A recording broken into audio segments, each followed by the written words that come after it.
Magandang umaga, kayo po ay nakasubaybay pa rin sa Panahon TV. Pagbaha, pagguho ng lupa, pagkawasak ng mga ari-arian at pagkasawi ng marami. Ilan lamang yan sa mga halos taon-taong iniinda ng Pilipinas dahil sa mga kalamidad katulad ng tinaguriang Luzon Killer Earthquake noong 1990.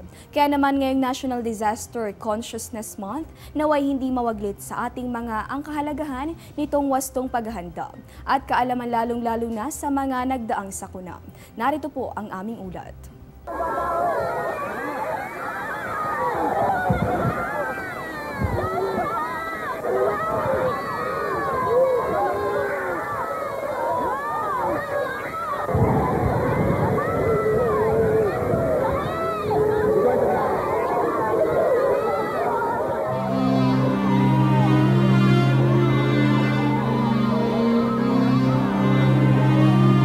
Isang 7.8 magnitude killer earthquake ang yumanig sa malaking bahagi ng Hilaga at Gitnang Luzon noong July 16, 1990. Naitala ang epicentro ng lindol sa Rizal, Nueva Ecija, 36 minuto pasado alas 4 ng hapon.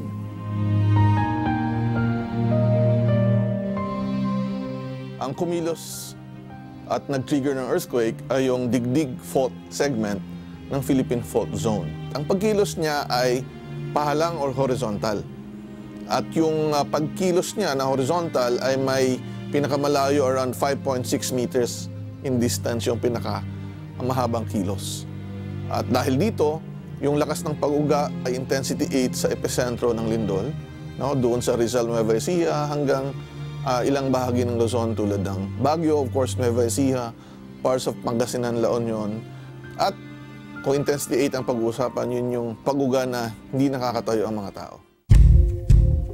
45 segundo lamang ang kinailangan ng lindol para sirain ang humigit kumulang sa 15 bilyong piso ng ari-arian at kumitil sa mahigit kumulang 1,283 katao.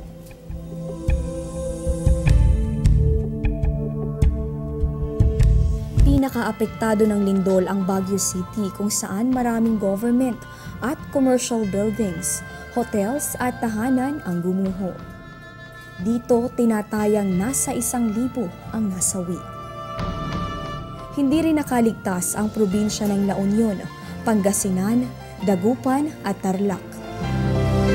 5 munisipalidad sa probinsya ng La Union ang nadamay, kabilang ang Agoo, Aringay, Caba, Santo Tomas at Tubao.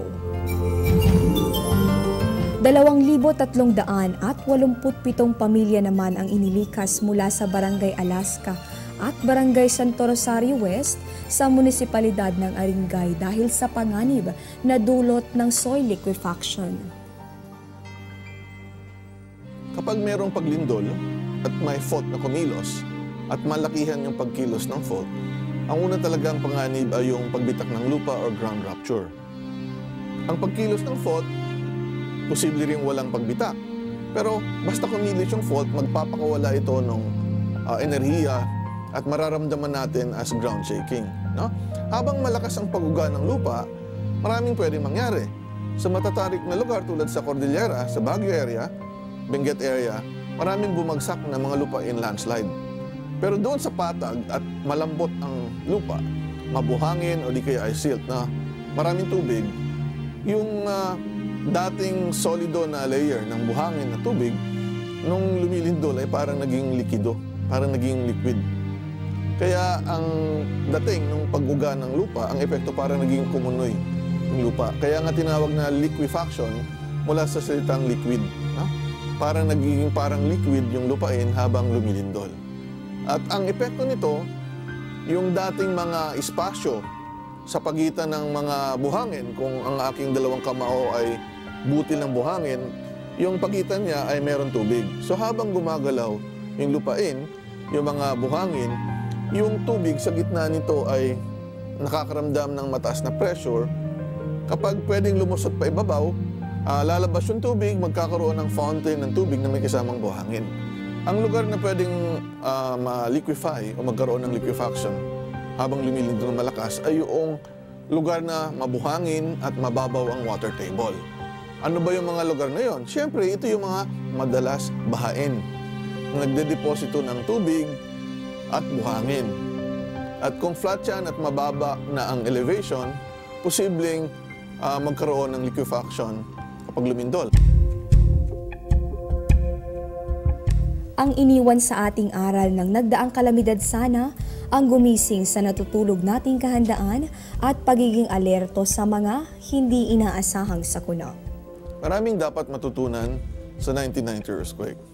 Unang-una, kapag sobrang lakas ng pagyanig, tulad ng intensity 8 na shaking, yung mga mahihina na mga bahay, mga gusali, mahina dahil unang-una, luma na, siguro may mga sira na, o di kaya hindi maganda ang pagkadisenyo, o di kaya yung materials na ginamit ay hindi standard, o di kaya yung workmanship ay may parte na hindi maayos, ay posibleng bumagsak ang building. Pangalawa, yung epekto ng liquefaction, no? Na dapat ito ay kinukonsidera din sa pagdidisenyo at pagtatayo ng mga bahay upang ito ay hindi lumubog.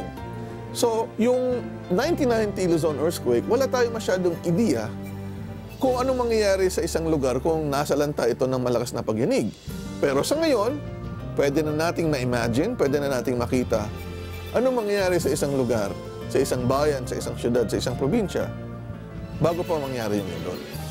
Kasi ina-anticipate na natin. At kung alam natin yung posibleng mangyari, mas mapapaghandaan natin ito. Binigyan na tayo ng kapangyarihan sa ating utak, no? Para mag-imagine. Binibigyan din tayo ng kapangyarihan with our time and siguro effort ng bawat isa na mapaghandaan ito. Yung malalakas na lindol. At ang paghahanda dapat sa sakuna o disaster ay dapat scenario-based. Hindi ka pwedeng maghanda in a very general term. Mapabagyo man yan, o mapabaha, mapa-tsunami, storm surge. Anong senaryo ang pinapagandaan mo? Kasi baka akalain ng mga local government na handa kami sa lindol, pero ang liit pa lang ng lindol na pinapagandaan nila, hindi yung pinakamalaki.